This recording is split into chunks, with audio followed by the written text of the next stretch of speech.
কাশী শহরে হুলুস্থুলু পড়ে গেছে। সকাল থেকেই লোকের মুখে মুখে একটি কাহিনী নানানভাবে পল্লবিত হতে লাগলো। ত্রৈলঙ্গ স্বামী আর একটি কাণ্ড করেছেন। ভোরবেলা তিনি মণিকর্ণিকার ঘাটে নেমে ভুস করে এক ডুব দিয়ে বেশ খানিক পরে উঠেছেন আর এক ঘাটে। তারপর কি খেয়াল হয়েছে, জল থেকে উঠে এসে সামনের এক কালী মন্দিরে ঢুকে মূর্তির গায়ে প্রস্রাব করে দিয়েছেন। কেউ বলে মন্দিরে তখন আর কেউ ছিল না, কেউ বলে পুরোহিত ছিল, আবার কেউ বলে সেখানে ছিল এক বাঙালি সাধক। সে যাই হোক, পুরোহিত বা বাঙালি সাধকটি এই কাণ্ড দেখে আঁতকে উঠে বলেছিল, আরে রাম রাম স্বামীজি, ये आप क्या करता। কয়েক বছর ধরে ত্রৈলঙ্গ স্বামী সম্পূর্ণ মৌনী। কিছুক্ষণ ভ্রুক্ষেপ না করে তিনি সেই কার্যটি সমাপ্ত করলেন অনেকক্ষণ ধরে। তারপর মন্দিরের মেঝেতে গড়ানো প্রস্রাবের ধারার উপরেই আঙুল দিয়ে লিখলেন, গঙ্গ উদকম। বারাণসীর জনসাধারণ এই ঘটনায় দুটি দলে বিভক্ত হয়ে তর্কে বিতর্কে মেতে উঠল। তবে ত্রৈলঙ্গ স্বামীর পক্ষপাতীরাই দলে ভারী। তাদের মতে ত্রৈলঙ্গ স্বামী স্বয়ং চলন্ত শিব, তিনি যা করবেন সেটাই তার পূজা। তিনি লোকাচারের অতীত, সর্বসমক্ষে উলঙ্গ থাকতেও তার কোনো দ্বিধা নেই। তার কাছে চন্দনার বিষ্ঠা সমান। সুতরাং গঙ্গাজল ও সমূত্রতেই বা প্রভেদ থাকবে কেন?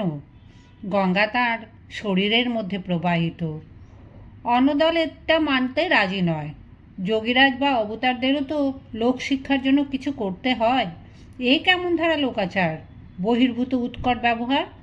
দলে দলে লোক ছুটে চলেছে সেই কালী মন্দিরের দিকে। গঙ্গানারায়ণ বসেছিল দশাশ্বমেধ ঘাটের পৈঠায়। যথাসময় সেও সংবাদটি শুনল। কালী মূর্তির গায়ে প্রস্রাব ছিটানোর কাহিনী শুনে সে কৌতুক বোধ করল। এখন আর সে চক্ষু মুদলে সেই স্বর্ণজিহ্ব স্বর্ণনয়না মূর্তিটি দেখতে পায় না। শপথ ভঙ্গের কোনো গ্লানি তার নেই। এখন দেবদেবীর মূর্তি তার কাছে নিছকই প্রস্তর দারু মূর্তি। অবশ্য শপথ ভেঙেই বা কী লাভ হলো? বিন্দুবাসিনীর কোনো সন্ধান সে পায়নি। বোধ করি পাওয়ার আর কোনো আশাও নেই। ছড়িদার মনসারামের পেছন পেছন সে অনেক ঘুরেছে। যে লালাজির কাছে বিধুশেখর টাকা পাঠাতেন তাকেও সে খুঁজে বার করেছে। এরা দুজনেই বলতে চায় যে বিন্দুবাসিনী আর বেঁচে নেই, কিন্তু সে কথা গঙ্গানারায়ণ বিশ্বাস করতে পারেনি পুরোপুরি। বিন্দুবাসিনী কোন রোগে মরল, কোথায় তাকে দাহ করা হলো, সে বিষয়ে ওই দুজনেই অস্পষ্ট উত্তর দেয়। কেমন যেন এড়িয়ে যেতে চায়। উদাসীনভাবে বলে, আর সেসব কথা শুনে কি হবে বাবুজি, যা হবার তা তো হয়েই গেছে। আপনি ঘরে ফিরে যান। কাশিতে একা একা এমন দেওয়ানা হয়ে ঘুরবেন কেন? কিন্তু গঙ্গানারায়ণের ফিরে যাওয়ার কথা একবারও মনে আসে না। কাশীর জীবনযাত্রায় সে অভ্যস্ত হয়ে গেছে, কোনোই কাজ নেই। তাই গঙ্গানারায়ণ ভিড়ে স্রোতের সঙ্গে মিশে দেখতে গেল ত্রৈলঙ্গ স্বামীকে। সেই কালী মন্দিরের চাতালে গঙ্গামুখী হয়ে স্থিরভাবে বসে আছেন সেই মানুষ পাহাড়টি। শত শত লোক তার কাছে গিয়ে গড় করছে। বহু লোক আকুল চিৎকার করে তার কাছ থেকে আশীর্বাদ প্রার্থনা করছে। কিন্তু স্বামীজির কোনো হুঁশ বোধই নেই। তিনি যেন কিছুই দেখতে পাচ্ছেন না, কিছুই শুনতে পাচ্ছেন না। সাধু সন্ন্যাসীদের প্রতি ভক্তি চটে গেছে গঙ্গানারায়ণের। কিন্তু ত্রৈলঙ্গ স্বামীর দিকে তাকিয়ে তার মনে হলো এই মানুষটি কিছুটা অসাধারণ নিশ্চিত। এত লোকের ব্যাকুলতার মধ্যে এমন অনড় অটল হয়ে বসে থাকা যে সে লোকের কর্ম নয়। কিন্তু এই যে ভক্তের দলবল, এরা কি মানুষ না পোকামাকড়? এদের কি নিজস্ব চিন্তা শক্তি বলে কিছু নেই? ওরই মধ্যে অনেক লোক আবার সেই প্রস্রাব হাতে মেখে সেই হাত জিভে ছোঁয়াচ্ছে। ঘৃণায় গঙ্গানারায়ণের মুখ কুঞ্চিত হলো। গতকাল সন্ধ্যাতেই কাশীতে একটি ভয়াবহ কাণ্ড ঘটে গেছে। শীষমহল নামে একটি বাড়িতে একদল দুর্বৃত্ত তলোয়ার বন্দুক নিয়ে হানা দিয়েছিল। সে বাড়ি ভর্তি অনেক লোক, এমনকি বাড়ির কর্তার একটি বন্দুকও ছিল, কিন্তু কেউ বাধা দিতে পারেনি। দুর্বৃত্তরা দুজনকে হত্যা করেছে। সব অর্থ স্বর্ণালঙ্কার লুণ্ঠন করেছে এবং একজন সুন্দরী রমণীকে অপহরণ করে নিয়ে গেছে। এত বড় একটা নৃশংস ঘটনা সম্পর্কেও কাশীর লোকদের তেমন মাথা ব্যথা নেই, অথচ একজন সাধু কালীমূর্তির গায়ে অপকর্ম করেছে তা নিয়েই সবাই উন্মত্ত। সেদিন অপরাহ্নে গঙ্গানারায়ণ নৌকা যোগে গঙ্গা পার হয়ে ওপারে রামনগরে গেল বেড়াতে। কাশী ও রামনগরের মধ্যে খেয়া আছে, কিন্তু সে আগে এদিকে আসেনি, শহর গড়ে ওঠেনি। কাশী রাজার প্রাসাদ এবং তাঁর লোক লস্করের বাসস্থান, আর খানিক দূরে দূরে এক একটি ধনী ব্যক্তির অট্টালিকা। এদিকে তেমন লোক চলাচল করে না। গঙ্গা তীরের বিস্তীর্ণ ফাঁকা জমিতে সে একা একা পরিভ্রমণ করতে লাগলো। গঙ্গানারায়ণের এখন প্রায়ই কলকাতার কথা মনে পড়ে। একমাত্র জননী বিম্ববতীর জন্যই তার বক্ষে মোচড় লাগে, আর কারোর প্রতি তার টান নেই। নিজের স্ত্রীর কথা স্মরণে এলে তার একটুও মমতা জাগে না। তার স্ত্রীকে সে নিজের মনের মতো গড়ে নেবার অনেক চেষ্টা করেছিল, পারেনি। লীলাবতী শুধু তার শয্যা সহচরী হতে পারে, তার জীবন সঙ্গিনী হবার ক্ষমতা তার নেই। অথচ গঙ্গানারায়ণের তো আর কেউ নেই। তার বুক ভরা নিঃসীম একাকিত্ব। সে একজন সঙ্গিনীকেই চেয়েছিল। লীলাবতী বিন্দুবাসিনীর স্থান নিতে পারল না। এখন লীলাবতীর যা ঘটে ঘটুক, সেজন্য গঙ্গানারায়ণ দায়ী নয়। আর মনে পড়ে কলেজ জীবনের বন্ধুদের কথা। কলেজ পরিত্যাগ করার পর তাকে আস্তে আস্তে যোগাযোগ বিচ্ছিন্ন হয়ে যায়। মধু, রাজনারায়ণ, ভূদেব, বঙ্কু, গৌর সবাই একদিকে ছড়িয়ে গেছে। গঙ্গানারায়ণের মনে হলো ওই সব বন্ধুরা সকলেই স্বেচ্ছামতো নিজের জীবন গড়ে নিয়েছে, শুধু গঙ্গানারায়ণে কিছু পারল না। তার জীবনের কোনো স্থির লক্ষ্য ছিল না। বৃথায় সে ঘোরাঘুরি করলো এদিক ওদিক। বিধুশেখরের স্বৈরাচার দমন করতে গিয়েও ব্যর্থ হলো সে। এখন সে কোন মুখে আর ফিরে যাবে দেশে? ব্যর্থ পরাজিতভাবে তার প্রত্যাগমনে সবাই উপহাস করবে না? ইব্রাহিমপুর পরগনা পরিদর্শন করতে গিয়ে অকস্মাৎ বজরা থেকে তার উদয় হয়ে যাওয়ার কোন কারণ সে দর্শাবে?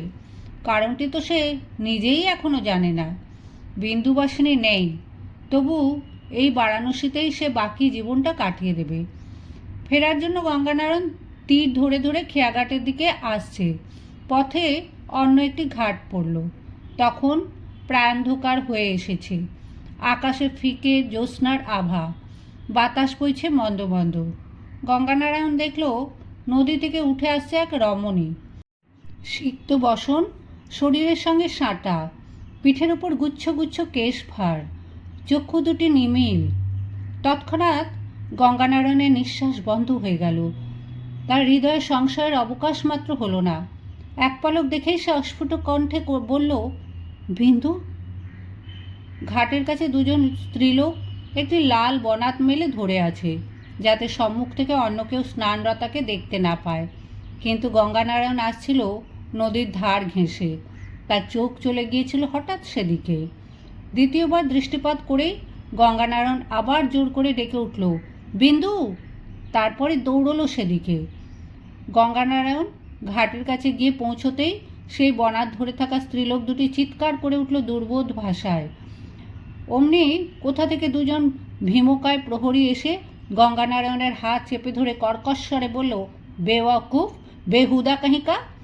গঙ্গানারায়ণ নিজেকে ছাড়িয়ে নেবার চেষ্টা করল, কিন্তু সেই যমদূত সদৃশ প্রহরীদের সঙ্গে শারীরিক শক্তিতে সে পারবে কেন? তারা তাকে টানতে টানতে নিয়ে গেল খানিক দূরে। গঙ্গানারায়ণ প্রবলভাবে ছটপটিয়ে বিন্দু বিন্দু বলে চিৎকার করলে তারা তার ঘাড় ও উদরে দুটি কোঁতকা কষালো সজোরে। তাতে তার যেন দম বন্ধ হয়ে এলো। গঙ্গানারায়ণ দেখল পথের উপরে নামানো রয়েছে একটি তানজাম। সেখানে আরও 7-8টি প্রহরী মাটিতে উবু হয়ে বসে আছে। গোলমাল শুনে তারা কয়েকজন কাছে এগিয়ে এলো। তাদের হাতে বর্ষা। অনেক দিন চুল কাটেনি, দাড়ি মুন্ডিত করেনি, তাই গঙ্গানারায়ণকে তারা পথের বেওয়ারিশ উন্মাদ বলেই ধরে নিল। নইলে হয়তো সেখানেই তার ভবলীলা সাঙ্গ হতো। প্রহরীরা তাকে অশ্রাব্য ভাষায় গালিগালাজ দিয়ে ও মারতে মারতে টেনে হিঁচড়ে খানিক দূরে নিয়ে গিয়ে ফেলে দিল কাঁটা ঝোপ ভরা মাঠের মধ্যে। গঙ্গানারায়ণ সংজ্ঞা হারায়নি। শারীরিক ব্যথা বেদনার চেয়েও অসম্ভব এক বিস্ময়বোধ তাকে বিমূঢ় করে দিল। তার চিনতে কিছুতেই ভুল হয়নি, কিন্তু বিন্দুর সঙ্গে এত সব প্রহরী কেন? বিন্দু কি তার ডাক শুনতে পায়নি? অথবা সত্যি কি তার এতখানি দৃষ্টিবিভ্রম হলো? ওই রমণী বিন্দু ছাড়া আর কে? একটু পরেই হুম হাম শব্দে সে আবার সচকিত হলো। তাঞ্জামটি চলতে শুরু করেছে। গঙ্গানারায়ণও টলতে টলতে উঠে এলো পথের ওপরে। তাঞ্জামের দুপাশে পর্দা ফেলা, ভেতরের আরোহিণীকে দেখা যায় না। দুজন মশালধারী ছুটছে তাঞ্জামের সঙ্গে সঙ্গে। মরিয়া হয়ে ছুটে এসে গঙ্গানারায়ণ তাঞ্জামের পর্দা সরিয়ে ভেতরে মুখ ঢুকে অসম্ভব আর্তকণ্ঠে বলল, বিন্দু, আমি গঙ্গা, চিনতে পারিস না? তুই কোথায় চলেছিস? কয়েক মুহূর্ত মাত্র, তার মধ্যেই একজন মশালধারী ধাক্কা মেরে ফেলে দিল তাকে, এবং পরপর কয়েকজন প্রহরী মারিয়ে চলে গেল তার দেহ। ভলকে ভলকে রক্ত বেরোতে লাগলো তার মুখ দিয়ে। তাঞ্জামটি মিলিয়ে গেল পথের বাঁকে। সেই অবস্থায় সেখানে বেশ কিছুক্ষণ শুয়ে রইল গঙ্গানারায়ণ। তার মস্তিষ্ক তখনও একেবারে স্বচ্ছ। প্রহরীরা নেহাত অবজ্ঞাবশেই তাকে হত্যা করেনি। কয়েকজন পদদলিত করে গেছে তাকে। মনে হয় যেন তার হাড় পাঁজরাগুলি আর অটুট নেই। তখনই উঠে দাঁড়াতে পারল না গঙ্গানারায়ণ। তবু সেই অবস্থা থেকেও তার মনে হলো তার ভুল হয়নি। সে বিন্দুবাসিনীকেই দেখেছে। চক্ষু মুদে সে শুধু দেখতে লাগলো তাঞ্জামের মধ্যে দেখা কয়েক মুহূর্তের সেই দৃশ্যটি। রাজেন্দ্রাণীর ভঙ্গিতে বসেছিল বিন্দুবাসিনী। তার সর্বাঙ্গে কত রকমের বহুমূল্য অলঙ্কার। তার রূপ যেন আরও বহু গুণে বৃদ্ধি পেয়েছে। স্থির দৃষ্টিতে তার দিকে চেয়েছিল বিন্দুবাসিনী।